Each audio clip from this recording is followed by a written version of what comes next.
Right. Macaroni cheese. You're going to have too many drinks. Macaroni cheese on its own I find a little bit boring, yet at the same time you shouldn't make it too elaborate so that it's rarely recognisable from its original. The only real additions I'm going to add are bacon and peas. The rest of the ingredients are three types of cheese, 4 types of cheese, Swiss cheese with some aromatics, cheddar, a little bit of leftover mozzarella and some grana padano, parmigiano reggiano from the region, a tomato for topping, some spring onions, cheese and onion, a great marriage, a great partnership like me and you, babe, mustard for a bit of sharpness, pimenton aka paprika for some heat, nutmeg, another great addition to the bechamel, and Worcestershire sauce, we love it. And for toppings, panko breadcrumbs, Japanese breadcrumbs, a bit more flaky than their European equivalent. Right, macaroni is very important. It must be something tubular. I've gone for these. They're quite small, but I like cutting up the bacon and into the pan. We're then going to remove the bacon from this pot and use that very said pot for the bechamel, for the creamy cheesy sauce, thus not wasting any flavour. Bacon bits have been cooked up. I'm putting it into this tray, to which I've also added the peas and some chopped spring onions. Lovely, lovely caramelisation and shit on there, yeah? So we use it, we don't waste it in it. Load of butter. Scratch it up a bit at the bottom, yeah? Scratch it a bit, scratch it, yeah? Same amount of flour as butter, as is the rule, as is my want. I'm grown man. Cook out the floury textures. Cook it for a bit, yeah? Hello. In with about, let's say 300 mils of milk.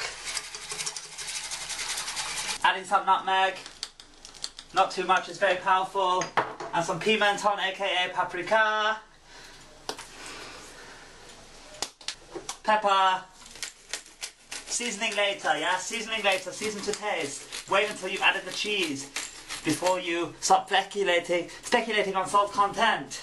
Into my dish here, and then of course mix thoroughly. And once that comes to boil, it immediately thickens. It's a beautiful chemical process, a beautiful chemical reaction. So we're going to slowly add our cheeses.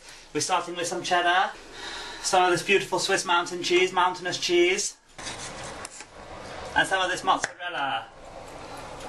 This will be lovely and stringy. Just a teaspoon of Dijon for some heat. Just maybe half a tablespoon of Worcestershire sauce. Pour in the beautiful sauce.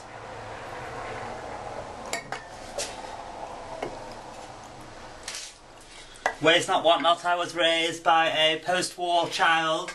Top with some slices of tomato, maybe 4. Yeah, do whatever you feel, as is your want. Some panko breadcrumbs.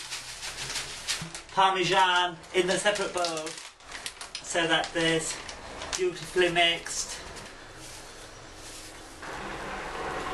Spread over our thingy bob. And into the oven, yeah, for like, I don't know, 20. You gotta, sometimes you must use your eyes. Yeah. These 180, not over 200, don't be daft. Too slow though, you're not slow roasting it. Yeah.